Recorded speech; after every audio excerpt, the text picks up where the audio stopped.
Une erreur de croire que la parole prêchée concerne le voisin. Lamentation chapitre 3 verset 39. Pourquoi l'homme vivant se plaindrait-il que chacun se plaigne de ses propres péchés? Que l'homme se plaigne de ses propres péchés. L'homme insensé se convainc lui-même que la parole qui est prêchée, c'est pour l'autre, ce n'est pas pour moi. Il est convaincu qu'il est bon, qu'il est juste, qu'il ne commet pas de péché, que ce n'est pas son problème, c'est la folie. La parole, quand elle tombe, c'est pour l'Église, c'est pour nous tous. Vous remarquerez même à la fin du culte, quelqu'un dire « Oh, le message d'aujourd'hui, un tel devait être là, Y devait être là, mon mari n'est pas venu. Aujourd'hui, vraiment, la parole, c'était pour lui. » Mais que tu te trompes. Quand la parole tombe, que chacun se plaigne de ses propres péchés, c'est pour toi. Le salut est individuel, c'est pas pour le voisin, c'est pas pour l'autre. Nous ne venons pas à l'église pour l'autre, ça c'est la confusion. Mais quand nous venons à l'église, c'est pour nous-mêmes. Vous remarquerez à l'église, quand les pasteurs prêchent, nous avons tendance à regarder l'autre. Une façon de dire à l'autre que cette parole, tu te rappelles, non, ça c'est pour X, ça c'est pour un tel. Non, quand la parole sort, c'est pour moi. Que chacun se plaigne de ses péchés. On ne doit pas se plaindre pour l'autre. Nous ne serons pas jugés avec l'autre. Nous serons devant le Seigneur, seul à seul.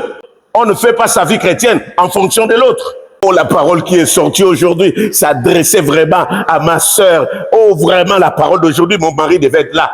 Si Dieu voulait qu'il soit là, Dieu allait l'amener. Mais comme il n'est pas là, c'est pour toi. Nous allons prier. Mais bien aimés dans le Seigneur, retenez ceci. Quand Jésus a dit à Pierre, viens, pendant que Jésus marchait sur les eaux, Pierre n'a pas dit, Jean, c'est toi qu'on appelle. André, tu as compris? Il est allé seul marcher sur les eaux. Que chacun se plaigne de ses propres péchés. Jacob a vu Dieu seul, face à face. Il n'a pas pris ses enfants, ni sa femme. C'était lui avec Dieu. Quand nous lisons dans le livre des Juges, chapitre 1, après la mort de Josué, les enfants d'Israël ont prié. Dieu a dit, Judas doit monter. L'erreur que Judas a commise était de dire à Siméon, Siméon, allons. Et ils sont partis, ils ont gagné. Mais nous connaissons la suite, comment ils ont échoué. Que chacun se plaigne de ses propres péchés. Quand tu écoutes la parole de Dieu, ce n'est pas pour l'autre, c'est pour toi.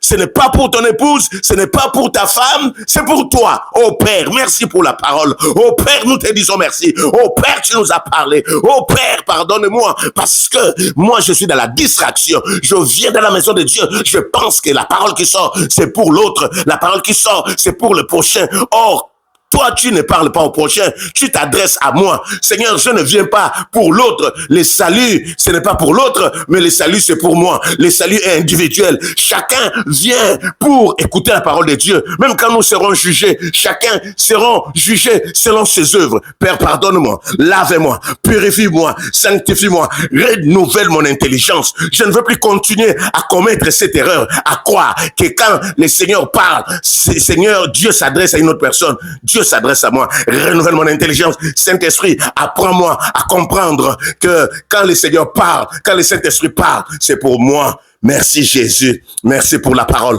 merci pour ton amour. Dans le nom de Jésus. Oh! Amen.